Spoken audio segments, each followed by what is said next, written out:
দেখতে পারবেন, আমিও দাঁড়াই থাকি। মাননীয় স্বরাষ্ট্রমন্ত্রী আপনি প্রশ্নের উত্তর দেন, মাননীয় আর তাদের স্পিকার, দিকে তাকায় বক্তব্য দেবেন। আপনি যদি আমাকে কথা না বলতে দেন তাহলে কিসের বাক স্বাধীনতা? আপনি আমাকে অ্যাড্রেস করেন। মাননীয় স্বরাষ্ট্রমন্ত্রী আপনি আমার দিকে তাকিয়ে কথা বলেন। আমি তো কথা বলবো। মাননীয় স্পিকার, না বলেন, বলেন। আমার আমার যে শব্দ চয়নে তাদের আপত্তি, আমি ভাই সংক্ষেপে বলেন, সংক্ষেপে বলেন। সেইটার জবাব তো আমি দিতে পারবো। আপনি জবাব আমি দেন। মিন করেছি এটা জাতীয় সংসদ। মাননীয় সদস্য সারাদিন দাঁড়ায় থাকতে পারবেন, আমিও দাঁড়াই থাকি। মাননীয় স্বরাষ্ট্রমন্ত্রী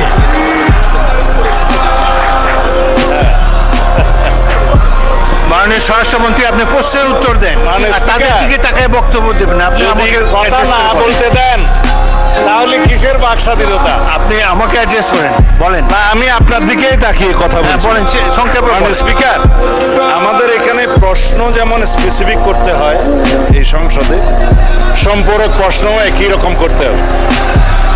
আমি যদি কথা নাই বলতে পারলাম, এটাই যদি ডেমোক্রেসি আপনি হয়, উত্তর দেন মাননীয় আমি সদস্য। কি উত্তর- শুনতাম? কেউ তো শুনছেন। আপনি উত্তর দেন, প্রশ্ন যে করেছে তার তিনি উত্তর দেন। প্রথমে বলেছেন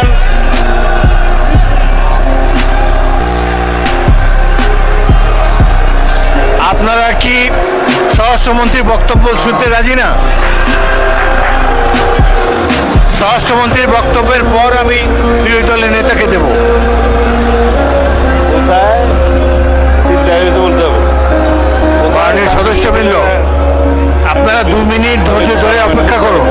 আসমানের উপর কথা জোর দিতে হবে। মাননীয় স্বরাষ্ট্রমন্ত্রী আপনি জবাব দেন। মাননীয় স্পিকার, নূতন কোথায় বিরোধী দলীয় কোন এমপির মামলায় আসামি গ্রেপ্তার হয় না সেটা স্পেসিফিক প্রশ্ন দরকার।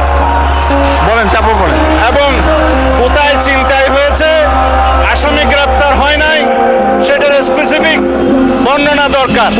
শুধু হাওয়াই ভাবে যদি বলা হয়, আমভাবে যদি বলা হয় যে এই সমস্ত হচ্ছে প্রতিকার কি, বিরোধী এমপির উপর হামলা হচ্ছে প্রতিকার কি, স্পেসিফিক কোশ্চেন করতে হবে।